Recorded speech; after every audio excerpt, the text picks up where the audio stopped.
और संसद में गतिरोध खत्म करने के लिए लोकसभा स्पीकर ने क्या किया? एरो इंडिया शो 21 के समापन कार्यक्रम को संबोधित करेंगे राष्ट्रपति।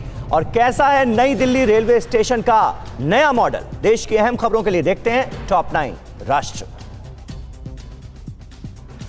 लोकसभा अध्यक्ष ओम बिरला और विपक्षी दलों के नेताओं के बीच सदन चलाने को लेकर गुरुवार को एक अहम बैठक हुई। बैठक में कांग्रेस, डीएमके और एनसीपी सहित कई विपक्षी पार्टियों के नेता मौजूद रहे। विरोधी दलों के नेताओं ने राष्ट्रपति के अभिभाषण पर धन्यवाद प्रस्ताव पर बहस से पहले सदन में किसानों के मुद्दे पर अलग से चर्चा की मांग की। लोकसभा में गुरुवार को भी हंगामे के बाद सदन की कार्यवाही आज शाम 4 बजे तक के लिए स्थगित कर दी गई। लोकसभा शुरू होते ही विपक्षी दलों के सांसदों ने कृषि कानूनों को लेकर हंगामा किया। संसद में पिछले 3 दिनों से किसान आंदोलन का मुद्दा लगातार गूंज रहा है। राष्ट्रपति रामनाथ कोविंद आज एरो इंडिया शो 2021 के समापन समारोह को संबोधित करेंगे। दोपहर 3 बजे राष्ट्रपति कार्यक्रम में हिस्सा लेने के लिए बेंगलुरु पहुंचेंगे। एरो इंडिया शो में लड़ाकू फाइटर प्लेन राफेल, देसी लड़ाकू विमान तेजस सहित कई हेलीकॉप्टर देखने को मिले। इस साल एरो इंडिया शो को हाइब्रिड एरो इंडिया का नाम दिया गया है। आईएएफ चीफ आरकेएस भदौरिया ने टीवी9 भारतवर्ष से खास बातचीत में कहा कि हम अपनी सीमाओं की सुरक्षा करने के लिए पूरी तरह से तैयार हैं। भदौरिया के मुताबिक पिछले साल उत्तरी सीमा पर जो हुआ हम उसके लिए पूरी तरह से तैयार थे और हमने सबको दिखा दिया है कि तेजस चीन के F-17 से बहुत बेहतर है। आईएएफ चीफ ने कहा कि सीमा पर जो भी चुनौतियां बनी हैं उन पर बातचीत चल रही है।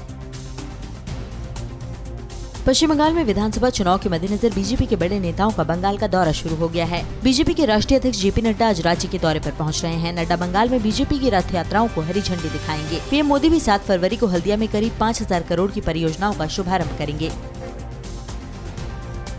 पश्चिम बंगाल की मुख्यमंत्री ममता बनर्जी ने दल बदलुओं के बहाने बीजेपी पर जोरदार हमला किया और कहा कि लॉकडाउन के दौरान पूरे देश में कई प्रवासी मजदूरों की मौत हो गई, लेकिन केंद्र सरकार ने उन्हें ट्रेन का किराया नहीं दिया। लेकिन कुछ चोरों को विशेष विमान से दिल्ली ले जाने में बहुत सारा पैसा खर्च किया। विधानसभा चुनाव से पहले टीएमसी के कई मंत्री और विधायक बीजेपी में शामिल हो चुके हैं। पीएम मोदी कल गुजरात हाईकोर्ट की डायमंड जुबली समारोह को वीडियो कॉन्फ्रेंसिंग के जरिए संबोधित करेंगे। उच्च न्यायालय की स्थापना के 60 साल पूरे होने के मौके पर स्मारक डाक टिकट जारी किया जाएगा। केंद्रीय कानून मंत्री रविशंकर प्रसाद, सुप्रीम कोर्ट, गुजरात हाईकोर्ट के जज और गुजरात के मुख्यमंत्री इस मौके पर मौजूद रहेंगे। नई दिल्ली स्टेशन का नया मॉडल सामने आया है। 4 साल के बाद नई दिल्ली रेलवे स्टेशन ऐसा ही दिखेगा। रेल भूमि विकास प्राधिकरण के अनुसार स्टेशन के रीडेवलपमेंट प्लान के दौरान फ्लाईओवर, सड़क, रेलवे के कार्यालय और भवनों के साथ साथ बुनियादी ढांचे का निर्माण किया जाएगा।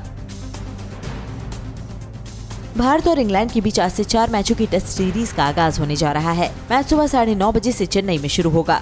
भारतीय टीम के लिए वर्ल्ड टेस्ट चैंपियनशिप के फाइनल में पहुंचने के लिए ये सीरीज जीतना बेहद जरूरी है। कोरोना वायरस की वजह से भारत करीब 11 महीने बाद इंटरनेशनल क्रिकेट मैच की मेजबानी कर रहा है।